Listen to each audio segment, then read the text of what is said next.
یا جانا تماشا کہ در ہم کو ہے جانبازاں بسد سامان رسوائی سرے بازار پیر سن.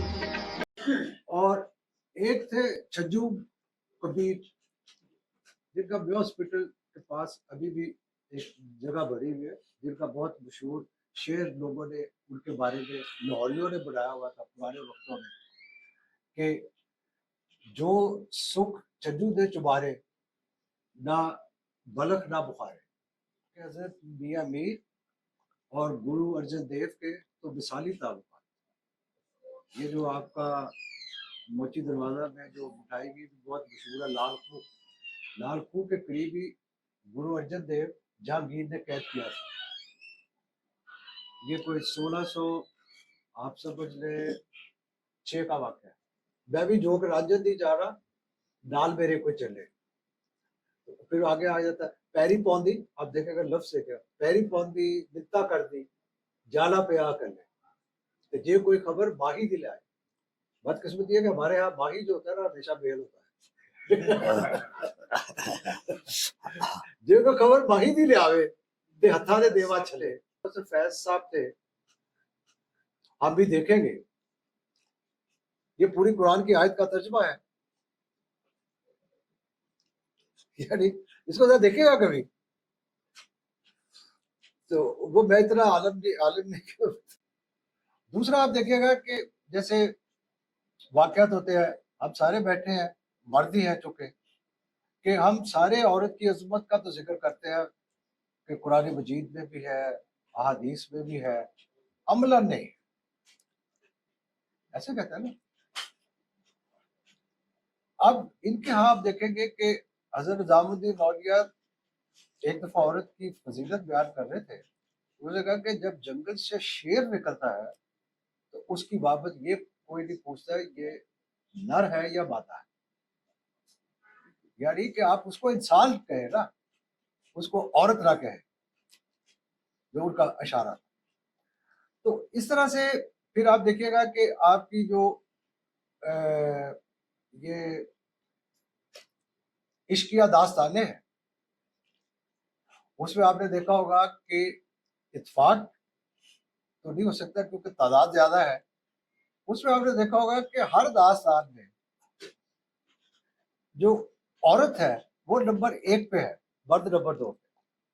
اب آپ ذہن میں لائیں جتنی بھی داستانیں ہیں، صرف ایک اس میں ہے کہ جس میں مرد پہلے ہے اور عورت بعد میں. وہ مرزا صاحب کہ جب وہ لے کے اس کو بھاگا تھا تو تھوڑا آرام کرنے کے لیے اس کی آنکھ لگ گئی. تو وہ جو صاحبہ تھی اس کو گھوڑوں کی ٹاپوں کی آواز آئی تو اس کو اندازہ ہو گیا یہ میرے بھائی ہیں جو پیچھا کر. اور مرزا ایک وقت میں 8 سے 10 لوگوں سے مقابلہ کر سکتے، اتنا بڑا وہ تیر انداز تھا. تو اس نے وہ ایک طرف کر کے اس کو جگایا. تو وہاں سے وہ ڈی گریڈ ہو گئی. سر ایک لو سٹوری ہے جس میں عورت جو ہے وہ نمبر 2. تو یہ صوفی. اب اس میں آپ بور تو نہیں ہو رہا؟ ہاتھ ہلا دیجیے گا. اچھا اس میں کوئی سوالات کرنا چاہے تو وہ ہاتھ کھڑا کر کے سوال کر سکتے ہیں. اچھا اب میں آپ ضرور کیجیے گا. اب میں بس یہ ہم بات کر رہے تھے نا کہ مثلا میں مسلمان ہوں، مسلمان صوفیہ کا ذکر ہو رہا ہے تو اس میں ایک ہو سکتا ہے کہ میں چونکہ ہوں اس طرح کا تو پھر ان کی تعریف کرنی چاہیے.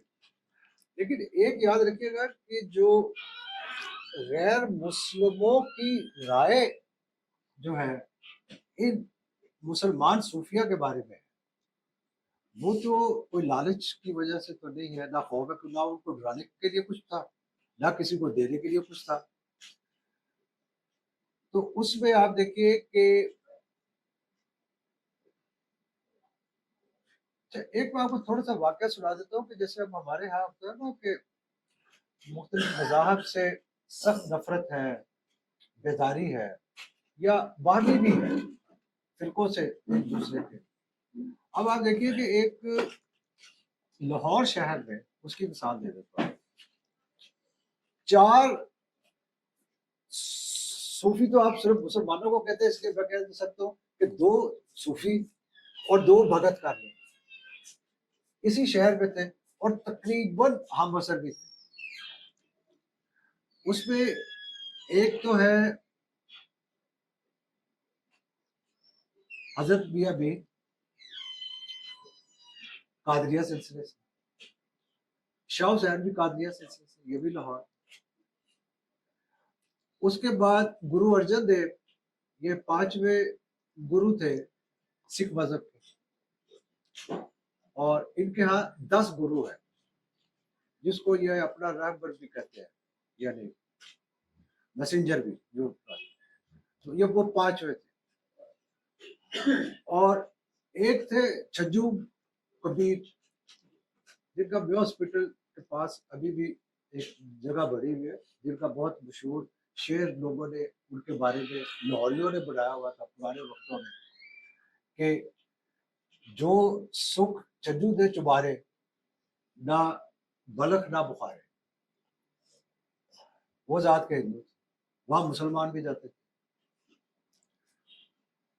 ان کے آپس میں باہمی تعلقات بھی بہت اچھے ملتے تھے، بلکہ حضرت میاں میر اور گرو ارجن دیو کے تو مثالی تعلقات. یہ جو آپ کا موچی دروازہ میں جو مٹھائی بھی بہت مشہور ہے، لال خو کے قریب ہی گرو ارجن دیو جہانگیر نے قید کیا تھا. یہ کوئی 1600 آپ سمجھ لیں 6 کا واقعہ ہے. 1605 میں وہ حکمران ہوا تھا اور 6 کا واقعہ ہوا. گرو ارجن دیو نے یہ جو سکھ مذہب کی الہامی کتاب ہے ان کے مطابق گرو گرنتھ جس پر اس کی جو تدوین ہے یہ گرو ارجن دیو نے کی. کہ جیسے نبی کریم صلی اللہ علیہ وسلم کی وفات کے بعد قرآن جو حضرت عثمان غنی کے زمانے میں ہوا تھا نا، تو اس طرح تمام مذاہب میں اتفاق ہے. وہ ٹائم کم یا ہے تو انہوں نے بھی پھر ان سے پوچھا جو ان کے ہاں مسئلہ تھے، اشعار جمع کیے، وہ ایک کتاب ہے. تو جب وہ کر رہے تھے تو ان کی جگہ گئی ایک مسلمان صوفی پر، بابا فرید. بابا فرید کی شاعری کا ایک بہت بڑا حصہ جو ہے وہ گرو گرنتھ صاحب کا حصہ بھی ہے. اور یہ دنیا کی واحد کتاب ہے جس میں کسی دوسرے مذہب کا بھی ذکر ہے اور اس کے اشعار بھی جو بابا جی کے ہیں وہ اس کتاب کا آج بھی حصہ ہے. یہ ہو سکتا ہے کہ کسی کی آپ نے تعریف کی یا کسی کو کہا کہ یہ دوزخ میں جائے گا تو ذکر آ گیا غیروں کا، لیکن اس طرح سے نہیں آیا کہ وہ جو ہے ان کے جو گرو ہیں ان کے ہم پلہ ہو جائے. کہ انہوں نے یہ کہا تھا، بی نے بھی وہی کہا تھا، وہ آج بھی اس کا حصہ ہے. ایک دوسرا، جب ان کی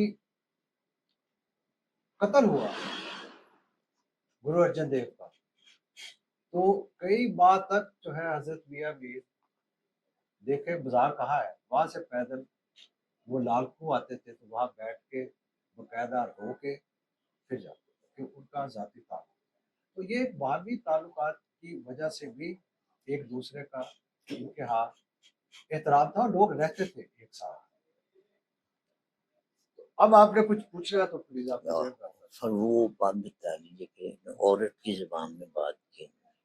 ہاں وہ بھی ایک اچھا چلے یہ بتا. ایک کہہ رہے تھے جیسے عورت کی عظمت کی ہم بات کر رہے تھے نا، یا یعنی ان کو یہ کبھی بھی 2 درجے کا انسان نہیں سمجھتے.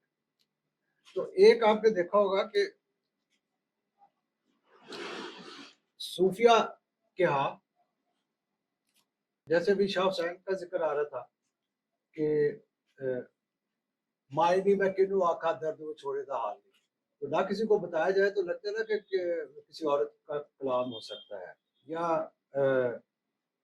میں بھی جو کہ رانجن نہیں جا رہا نال میرے کوئی چلے، پھر آگے آ جاتا ہے پیری پوندی، آپ دیکھیں اگر لفظ سے کیا پیری پوندی متا کر دی جالا پہ آ کر لے، کہ جے کوئی خبر ماہی دل آئے، بدقسمتی ہے کہ ہمارے ہاں ماہی جو ہوتا ہے نا ہمیشہ بیل ہوتا ہے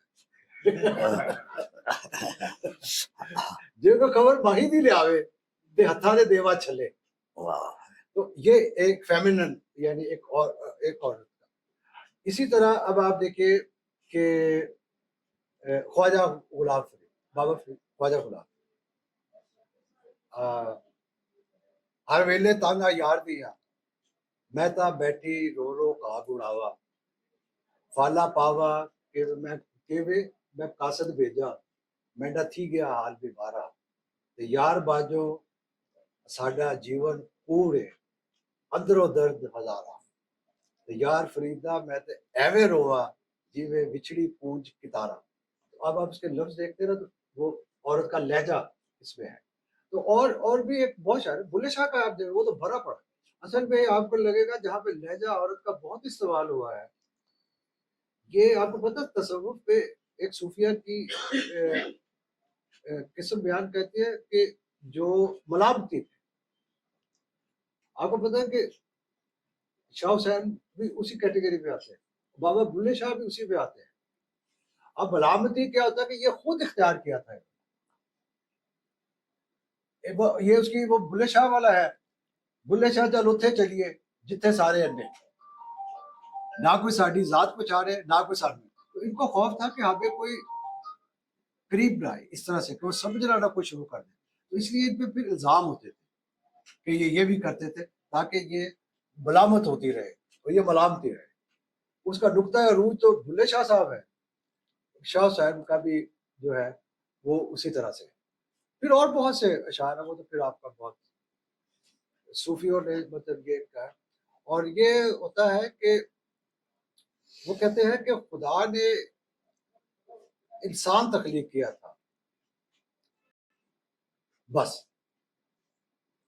تو عورت والا تو بعد میں آیا نا، تو وہ بھی ایک انسان ہے، اور یہ بعد میں پھر بہت لوگوں نے آپ کے ہاں بھی استعمال کیا، شاید آپ جانتے بھی ہوگے بس۔ تو فیض صاحب تھے، ہم بھی دیکھیں گے، یہ پوری قرآن کی آیت کا ترجمہ ہے، یعنی اس کو ذرا دیکھے گا کبھی، تو وہ میں اتنا عالم نہیں